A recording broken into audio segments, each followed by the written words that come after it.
अल्मा के बदलाव की कहानी। अल्मा, अध्याय 36, जहां अल्मा अपने बेटे हीलमन से बात करता है। मेरे बेटे, मेरी बातों पर ध्यान दो, क्योंकि मैं तुमसे वादा करता हूं कि जितना तुम परमेश्वर की आज्ञाओं का पालन करोगे, तुम इस देश में फलोगे फूलोगे। मैं चाहता हूं कि तुम वैसा ही करो जैसा मैंने किया है, अपने पूर्वजों की कैद को याद करते हुए, क्योंकि वे बंधन में थे और कोई उन्हें छुड़ा नहीं सकता था सिवाय अब्राहम के परमेश्वर के और इसहाक के परमेश्वर के और याकूब के परमेश्वर के, और उसने निश्चित रूप से उन्हें उनके कष्टों में छुड़ाया। और अब हे मेरे बेटे, देखो तुम अपनी जवानी में हो, इसलिए मैं तुमसे विनती करता हूं कि तुम मेरी बातें सुनोगे और मुझसे सीखोगे, क्योंकि मैं जानता हूं कि जो कोई परमेश्वर पर भरोसा रखेगा उसे अपने परीक्षणों और अपनी परेशानियों और अपने कष्टों में सहारा दिया जाएगा और अंतिम दिन ऊपर उठाया जाएगा। और मैं नहीं चाहता कि तुम सोचो कि मैं खुद से जानता हूं, सांसारिक नहीं बल्कि आध्यात्मिक, शारीरिक मन से नहीं बल्कि परमेश्वर से। अब देखो, मैं तुमसे कहता हूं, अगर मैं परमेश्वर से पैदा नहीं हुआ होता तो मुझे ये बातें नहीं पता होती, लेकिन परमेश्वर ने अपने पवित्र दूत के मुंह से मुझे ये बातें बताई हैं, मेरी किसी योग्यता के कारण नहीं, क्योंकि मैं मोसीयाह के बेटों के साथ घूमता रहा, परमेश्वर के चर्च को नष्ट करने की कोशिश कर रहा था। लेकिन देखो, परमेश्वर ने हमें रास्ते में रोकने के लिए अपना पवित्र दूत भेजा, और देखो उसने हमसे बात की मानो गरज की आवाज हो, और पूरी पृथ्वी हमारे पैरों तले कांप गई और हम सब जमीन पर गिर पड़े, क्योंकि प्रभु का भय हम पर छा गया।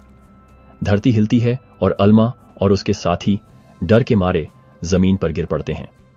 पर देखो, आवाज ने मुझसे कहा, उठो। और मैं उठा और खड़ा हो गया और स्वर्गदूत को देखा, और उसने मुझसे कहा, यदि तू स्वयं नष्ट होना चाहता है, परमेश्वर के चर्च को नष्ट करने की और कोशिश मत करो।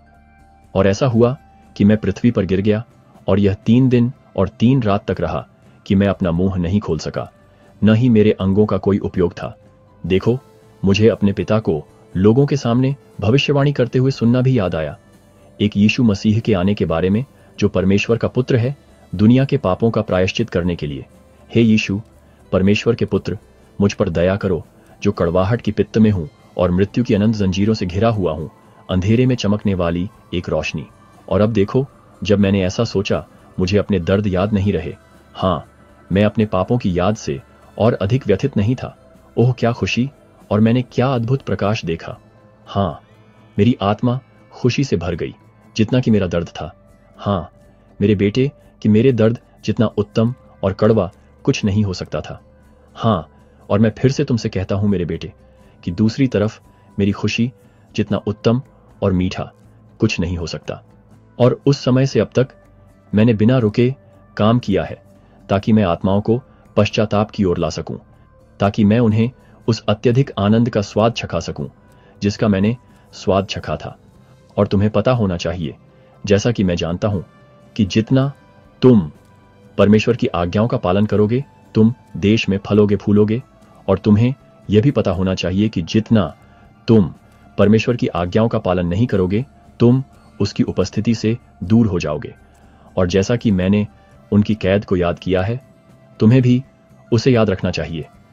क्योंकि देखो मेरे बेटे, यह सब कुछ नहीं है, क्योंकि तुम्हें पता होना चाहिए, जैसा कि मैं जानता हूं, कि जितना तुम परमेश्वर की आज्ञाओं का पालन करोगे, तुम देश में फलोगे फूलोगे। ध्यान रखना, और अगली बार तक